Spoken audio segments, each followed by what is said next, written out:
Long ago, in the heart of Obins, a village surrounded by whispering forests and moonlit rivers, a mystery took root. Every night, when the sky turned black and the crickets sang their haunting lullaby, the village square transformed. There, under the ancient baobab tree, a food stall appeared out of nowhere. And with it came Adana, the woman no one dared to talk about during the day. Adana wasn't just any cook, her dishes were pure magic. The aroma of her spicy jollof rice, tender suya, and fish pepper soup would sneak through windows, pulling even the deepest sleepers to the square. The villagers whispered about her beauty, skin glowing like the moon, a melodic voice that soothed like warm honey, and eyes so deep they could steal your soul. But there was one unshakable rule. Don't ask too many questions, and don't ever look at her hands. Adana had once been the heart of Obins.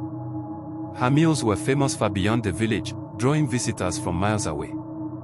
Her laughter filled the market square, and her kindness made her beloved. But where there is light, shadows lurk. Neka, a jealous woman with a heart as bitter as unripe cola, couldn't bear Adana's success. She whispered lies, accusing her of using charms to enchant the villagers. Fueled by envy, Neka poisoned Adana's last meal, silencing her forever, or so she thought. Adana's funeral was filled with tears, but her spirit did not rest. Instead, it returned to the square she loved, tied to the place of her joy and betrayal. She began cooking again, but now, only for those who respected the dead.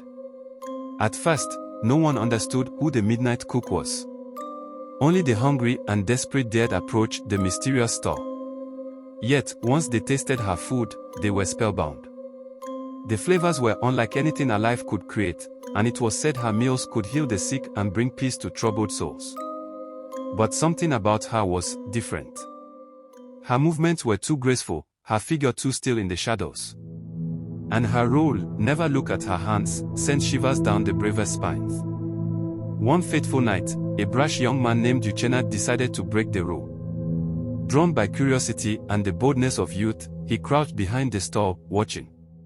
At first, all he saw was her perfection, the way her hair flowed like a river, the gentle sway of her hips as she cooked. But when she reached for a ladle, Uchenna's breath caught in his throat. Her hands were no longer hands. They were bones, stripped bare, their bony fingers glowing faintly in the moonlight.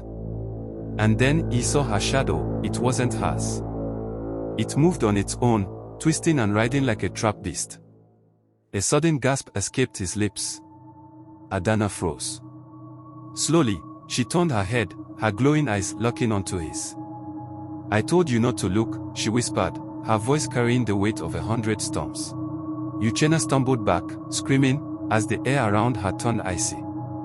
The villagers woke to his cries, but by the time they arrived, Adana's stall had vanished, leaving only the faint aroma of spices. From that night, the villagers understood. Adana was not of their world, but she meant no harm, so long as her rules were respected. She became a quiet guardian of the village, her meals reserved for those who were kind, humble, and desperate. To this day, it's said that on moonlit nights, when the village square is silent, you can smell her cooking. If you're lucky, or cursed, you might see her stall glowing faintly under the baobab tree. But remember, never look too closely. Some spirits only wish to feed you. Others might feed on you.